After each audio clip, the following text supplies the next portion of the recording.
guys, namaste.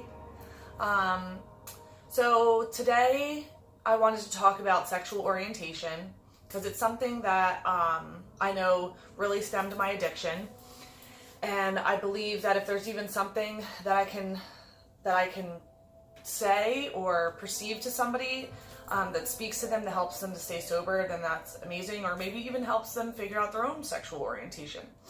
Because I know, and once again, this is just all my perception. This is like how I perceive things. I know everybody's so different and everyone perceives things very differently, but this is also just my perception. Because I feel like drugs and alcohol are so big in the LGBT community. And I feel like a lot of active addiction stems from feeling shame and not having acceptance towards your sexual orientation. Now, first, I just want to say that I'm going to continuously say sexual orientation because I think a lot of people think that it's sexuality. But I believe sexuality is like your preference to who you are, or what your body is. Like, I'm a female. What your cis is, like what you were born with, or whether you believe that, you feel that you were the opposite. So sexual orientation is liking the same sex or liking the opposite sex. It's what you are generally more attracted to. Now, I generally perceive myself as gay. I do not identify as a lesbian. And the reason why I do not identify as a lesbian isn't because I prefer women over men. But I don't identify that way because I see lesbians in a different category. Lesbians are extremely cliquey. They like to generally work out a lot and dress like gay men. So I don't really perceive myself in that sense. I like to just do my own thing. I feel like I get along better with straight women or straight people just in general because I know that there's like no attraction there for me, friend-wise. And when I mean cliquey and lesbians, like the circle's very small and they generally all tend to sleep with each other. And I'm not attracted to that. I really don't want something that somebody else already had, and that's just me. And not that I'm saying that that's like a negative content or anything like that. Like, that's just how I perceive it. That's how I feel towards it. But I perceive myself as either gay or closer to like bisexual even, because I'm not generally attracted to men. But there's sometimes where I have an attraction to men, but this is where I feel that makes me gay, because it has nothing to do with sex. And for some people it does, but for me, I can enjoy both. But with a woman, ultimately, I don't want them to leave afterwards. I just have a better mental, emotional, physical, spiritual connection with a woman than I do with a man. And that's just my perception. I'm not going to say that I never could have that with a man. But a lot of times when I was drinking, the relationships would only last a few months because all of that would just come to fruition for me, and realizing that there's no connection there and that it wasn't happening, and I was just drowning myself and trying to feel like there was a connection there. And ultimately, really, it was just the alcohol speaking. So for me, that's what I've come to terms with, and understanding that like I definitely just prefer a woman over a male counterpart.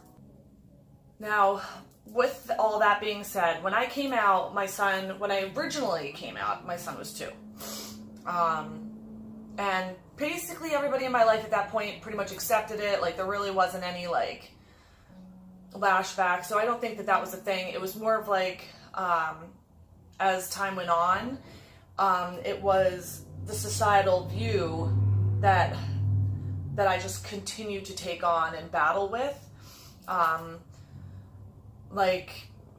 Just the idea that like I grew up with this idealist thought that I'm supposed to have a white picket fence, get married to a man, and have kids.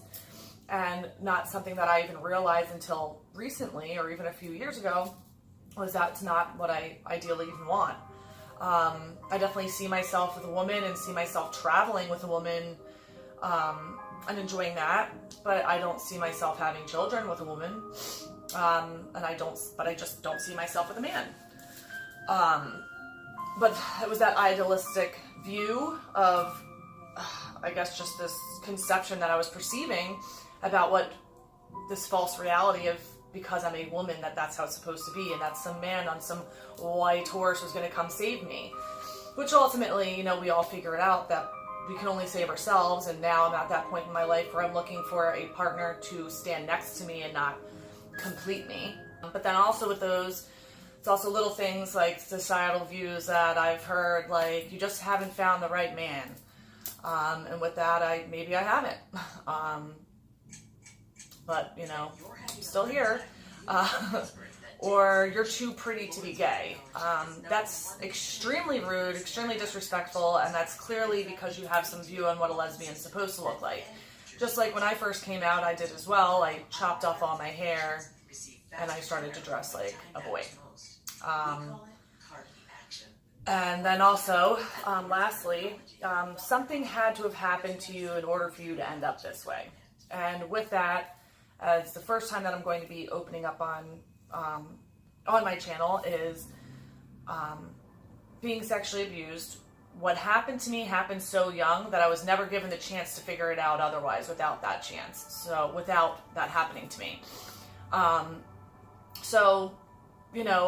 This is still that's still not a preference. If I could, I would try to prefer men over women, but it's not really given to me.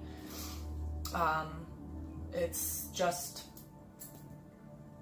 what happened. It's just, it's an attraction. I can't help my attraction.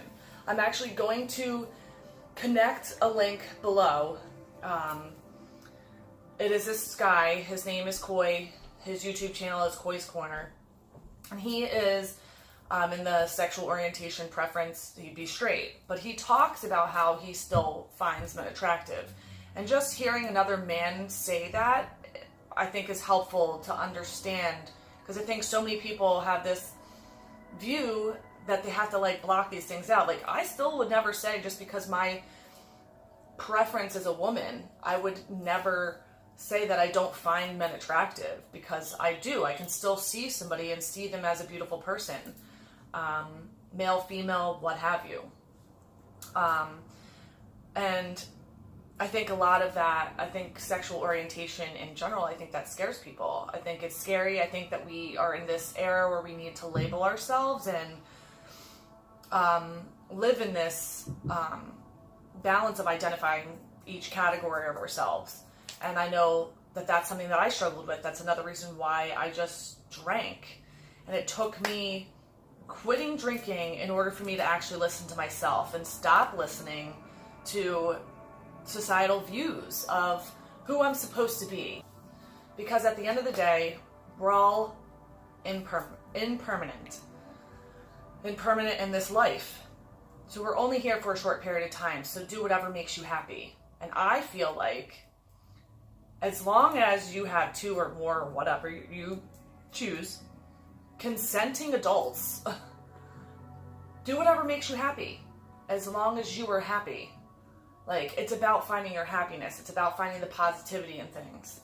And I know that it took me getting sober, and I even said that to somebody. I had a guy ask me around this time last year, and he said, when did you realize that you were gay? And I said, honestly, when I quit drinking. Because I struggled so much with it. I just came out and I was a lesbian. And then 7 years later, I was struggling with, who am I? What is this? Because even in the lesbian community, I started dating a guy and they pretty much cut me out. I stopped being invited to things. Nobody really asked me about me anymore. And it happens often. It's part of the LGBT community. And it's sad.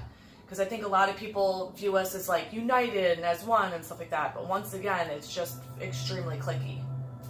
I just support equality for everyone, for all of us, for males, for females, for black, for white, for Asian, for cats, for dogs, whatever.